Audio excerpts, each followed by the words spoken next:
प्रिय दर्शकों, नमस्कार। एक बार फिर से उपस्थित हूं आप सबके सामने। आज रविवार के कार्यक्रम में 16 संस्कारों में से दूसरे संस्कार के बारे में आज आपको बताने वाला हूं। भारतीय सनातनी पद्धति में और संस्कारों में से 16 संस्कार बताए गए हैं, जिसमें से पहले संस्कार गर्भाधान के बारे में मैंने पिछले कार्यक्रम में यानी कि पिछले रविवार को मैंने उसकी चर्चा आपसे कर रखी थी।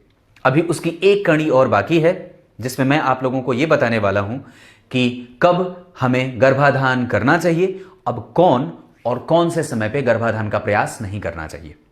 आज के कार्यक्रम में मैं आप लोगों से चर्चा करने वाला हूं पुंसवन संस्कार के बारे में। शुरू करते हैं आज का कार्यक्रम।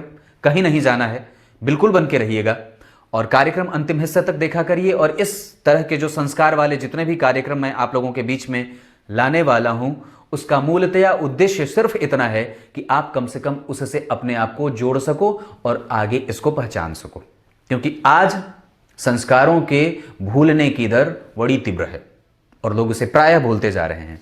मैंने कोई इसके लिए अलग से कोई ऐसी चीज़ें नहीं बता रखी हैं, पर आपको थोड़ी थोड़ी बात उसमें जरूर ही समझ लेना चाहिए। तो शुरू करते हैं आज का कार्यक्रम।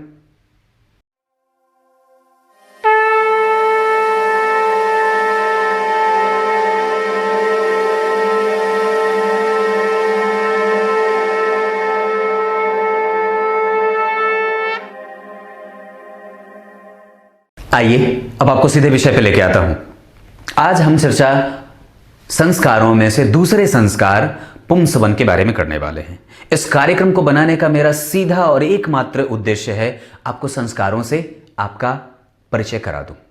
आपके जो संस्कार हैं, जैसे आप लोग सीधे ही विवाह संस्कार पे ही आ जाते हो, पर उसके पहले कई प्रकार के संस्कार हैं।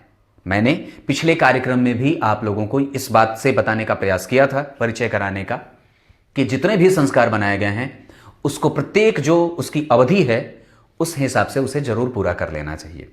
गर्भाधान कब हो, किस समय ना हो, कब गर्भाधान का प्रयास करना चाहिए, अभी ये कार्यक्रम बाकी है, वो आने वाले दिनों में बनाऊंगा।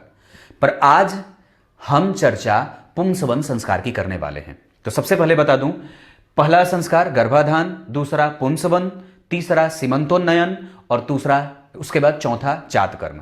इसको श्लोक के माध्यम से अगर समझते हैं तो गर्भाधानम पुंसवनम सीमंतो जातकर्म च नाम क्रिया निष्क्रमणे अन्नाशनम कर्णवेधो व्रतादेशो वेदारंभ क्रिया विधि केशांतः स्नानमुद्बाहो त्रेताग्न संग्रहश्चेति संस्कारा खोडश स्मृता। मतलब यह था कि 16 प्रकार के संस्कारों में से पहला संस्कार गर्भाधान का है। दूसरे संस्कार के रूप में पुंसवन संस्कार को जाना जाता है और इस संस्कार में जातक के लिए जो पिता है वो भगवान गणेश की आराधना करके, उनका ध्यान करके अपने उस गर्भ में पुत्र की प्राप्ति की कामना करता है। पुत्र मतलब जो पुम नामक नरक से बचाने का द्वार खोलता हो। व्यक्ति जो पुत्र की प्राप्ति की इच्छा रखता हो उसे पुंसवन संस्कार जरूर करना चाहिए। अगर आपको सिर्फ स्त्रियां ही मिल रही हैं तो आपको पुंसवन संस्कार से अपनी पत्नी का जरूर ही इस संस्कार से उसको पालित कराइए। इस संस्कार के करने का सीधा और स्पष्ट सा अर्थ यही होता है कि आप गर्भ को मरने से बचा सके, गर्भस्थ शिशु अपने तयशुदा वक्त पे ही आए, वो गर्भ वक्त से पहले नष्ट ना हो और उसकी रक्षा की जा सके। इसके साथ साथ पुंसवन संस्कार का मतलब यह भी होता है कि गर्भ की रक्षा की जा सके और साथ ही साथ वो गर्भस्थ शिशु जो गर्भ में पल रहा है वो पुत्र के रूप में आपको प्राप्त हो, जो मोक्ष का द्वार खोल सके। इसका सीधा सा और स्पष्ट सा अर्थ यह भी होता है कि आपके गर्भ में जो बच्चा जिसके चिन्ह प्रायः दूसरे से तीसरे महीने में बनने लगते हैं वो पुरुष का ही हो। मतलब वो गर्भस्थ शिशु आपको नरकगामी होने से बचा सके और एक श्रेष्ठ संतति के रूप में आपके सामने उपस्थित हो सके। जितने भी प्रकार के संस्कार बनाए गए हैं वहां से प्रायः आप पुंसवन संस्कार से ही इस बात का आह्वान कर देते हो, भगवत और भगवान के सामने जा करके ये प्रार्थना करते हो कि हे परमपिता परमेश्वर, जो गर्भ मेरे पत्नी के गर्भ में जो गर्भ पल रहा है वो मुझे मोक्ष के मार्ग को दिखाने वाला बने या पुत्र के रूप में मुझे प्राप्त हो, और अपने एक श्रेष्ठ और सही समय पे ही वो गर्भ बाहर आए, मतलब वो बच्चा जन्म ले। उसकी सुरक्षा के दृष्टिकोण से, पुत्र के प्राप्ति के दृष्टिकोण से और एक स्वस्थ गर्भ के कामना के लिए ही पुंसवन संस्कार को किया जाता है। इतनी बात समझ में आ गई होगी। अब आगे बढ़ता हूं। इसमें होता क्या है, जब गर्भ 2 से 3 महीने का हो जाए, 3 महीने का जब गर्भ हो जाए तो किसी शुभ मुहूर्त में, जैसे वार अच्छा हो, नक्षत्र अच्छे बीत रहे हो, दिन मान ना हो, और बेहतर वक्त पे आप वट वृक्ष के जो नव कोमल पत्ते होते हैं उसे तोड़कर लेके आइए। गर्भ जब 3 महीने का हो जाए और आप चाहते हो कि गर्भ में जो बच्चा पल रहा है वो पुत्र के रूप में आपके सामने खेले, क्योंकि पुत्र की प्राप्ति के बिना हमारे धर्मशास्त्रों में उसके जो व्यक्ति पुत्र का मुख नहीं देख रहा है वो पुम नामक नरक में जाता है। जो किसी भी प्रकार से व्यक्ति को नरक का द्वार ना दिखाए वही पुत्र है, जो त्राण करा दे, जो बचा ले किसी भी प्रकार के नरक में जाने से। और जो व्यक्ति पुत्र का मुख नहीं देखता है उसे हमारे धर्मशास्त्रों में पुम नामक नरक में जाने का विधान लिखा गया है। जिसको पुत्र की प्राप्ति नहीं हुई वो पुम नामक नरक में जाता है। जो 28 प्रकार के नरक बनाए गए हैं, जो नरक की कल्पना करी गई है, उसमें से पुम नामक नरक में जाने से जो बचाता है वही पुत्र है। तो वास्तव में बात यह है कि करना क्या है, तो वट वृक्ष के नव कोमल पत्ते को तोड़ करके लेके आइए। उसमें कुशा का जो है वो जड़, कुश का जड़ अगर मिल जाए, और चंदन, जो चंदन होता है लाल वाला या सफेद, जो भी चंदन मिल जाए, उन तीनों को एक साथ जल में पीस लिया जाता है।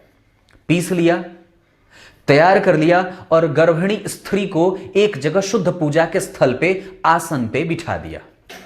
उसके बाद उस पीसे हुए जल, चंदन, कुशा का जड़ और वट वृक्ष के कोमल पत्ते, इन सभी को पीस करके उस वो जो औषधि बनी उसको वेद मंत्रों से, या अगर कुछ भी वेद मंत्र याद नहीं, मैं वो मंत्र आपको लिख दूंगा, आज के कार्यक्रम के डिस्क्रिप्शन में वो मंत्र आपको लिख करके रखा है। चूंकि वो वैदिक मंत्र है तो मैं यहां पे वो नहीं बोल सकता। तो ऐसी स्थिति में उसी मंत्र के उच्चारण से वो जो औषधि है उसको गर्भिणी स्त्री को दाहिने नाक से, ये थोड़ा कठिन जरूर है, पर वो दाहिने नाक से उसको पिला दिया जाता है। अगर ना हो सके, अगर वो ये ना कर पाए तो कम से कम उसे किसी भी तरीके से उसको, अगर हो सके तो दाहिने नाक से, और ना हो सके तो फिर ऐसे ही पी लो, लेकिन वो कम से कम गर्भ के अंदर, गर्भ तक उसे प्रवेश कराना चाहिए। और उसके बाद गर्भिणी स्त्री की थोड़ी सी पूजा अर्चना भी, गर्भिणी स्त्री भी भगवान से थोड़ी कल्पना कर ले, उनकी प्रार्थना उनसे भी कर ले कि हे परमपिता परमेश्वर, मेरे गर्भ के अंदर जो बच्चा पालित हो रहा है वो पुत्र के रूप में मेरे सामने उपस्थित हो और वो बिल्कुल स्वस्थ हो, और अपने 9 महीने के ये जो काल की स्थिति होती है, वो जो समय है, उसके अनुरूप ही वो बच्चा न तो उसके पहले आए और न विलंब से आए। ऐसा करने पे यही पुंसवन संस्कार है। इसको कर लेने मात्र से आपका जो गर्भस्थ शिशु है वो पुत्र के रूप में, चूंकि वही वो काल है जो 2 से 3 महीने के बाद गर्भ में जो पल रहा बच्चा होता है उसकी निशानी बनने लगती है कि वो पुत्र के रूप में आपके गर्भ में उपस्थित है या फिर पुत्री के रूप में वो बाईं कुक्षी में बैठा है या दाईं कुक्षी में बैठा है। उसी समय ये बात पता चल जाती है कि गर्भस्थ शिशु जातक है कि जातिका। तो अगर आप पुत्र की प्राप्ति करना चाहते हो तो पुंसवन संस्कार आपकी मदद कर सकता है। इससे हम गर्भस्थ शिशु की रक्षा भी कर पाते हैं और साथ ही साथ पुत्र रत्न की प्राप्ति की कल्पना और प्रार्थना भी कर लेते हैं। यही पुंसवन संस्कार है।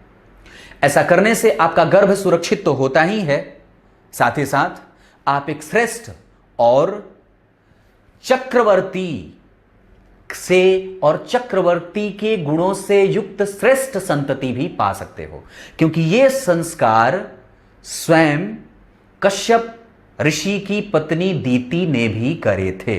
ये पुंसवन जो संस्कार है ये प्रायः 1 वर्षों तक चलने वाला संस्कार है, जिसे व्रत के रूप में भी किया जाता है, जो दीति ने करे थे। भगवान इंद्र को अपने बच्चों के द्वारा हराए जाने के लिए, ताकि उनके बच्चे भगवान इंद्र को जीत सके। यह बात है, पर यह आगे कथा है, पर उसके बारे में तो मैं यहां नहीं बता सकता। लेकिन वो मंत्र मैं आज के कार्यक्रम के डिस्क्रिप्शन में लिखूंगा, उसी मंत्र से और साथ ही साथ ये पुंसवन संस्कार से आप लोगों के परिचय कराने का मेरा मूलतया उद्देश्य यह है कि आप इसको जानो, इसको समझो और उसको जरूर ही जीवन में उतारने का प्रयास करो। ये बड़ा ही, और अगला जो संस्कार है सीमंतोन्नयन, ये तो बड़ा अद्भुत है, तो इसे भी जरूर देख लेना। अब क्या बताऊं, बता दिया। पुंसवन संस्कार आपको याद रखना चाहिए कि आप एक ही बार में सफलता की सीढ़ी पे नहीं चढ़ते, और जिस व्यक्ति के लिए या जो व्यक्ति, आप अगर चाहते हो कि आपकी संतति बहुत श्रेष्ठ बने और उसकी चमक चारों दिशाओं में फैले, वो बिल्कुल श्रेष्ठ और महात्मा की तरह बिल्कुल श्रेष्ठ बने, उसकी आभा मंडल की प्रकृति से चारों कोने और चारों दिशाएं बिल्कुल प्रकाशित और आलोकित हों, तो निसंदेह उसे शुरू से ही संस्कारों से युक्त होना चाहिए। आप कुछ इसी तरीके से आज के कार्यक्रम का समापन करते हैं। तब तक के लिए इजाजत दीजिए। कल एक बार फिर से उपस्थित होंगे आप सबके सामने। ये दूसरा संस्कार है जिसे पुंसवन कहा जाता है। तब तक के लिए बहुत बहुत नमस्कार।